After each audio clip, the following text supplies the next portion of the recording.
નમસ્કાર દર્શક મિત્રો, સત્યનો માર્ગ ન્યૂઝ ચેનલમાં આપ દર્શક મિત્રોને હાર્દિક સ્વાગત છે।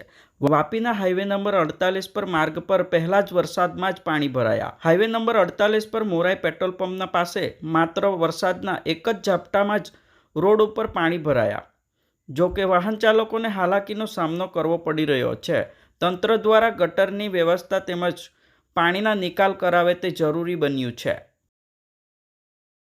અમારી સત્યનો માર્ગ ન્યૂઝ ચેનલને લાઇક, સબસ્ક્રાઇબ, શેર કરો જેથી આવનારી નોટિફિકેશન આપના મોબાઈલ પર સૌથી પહેલાં પહોંચે।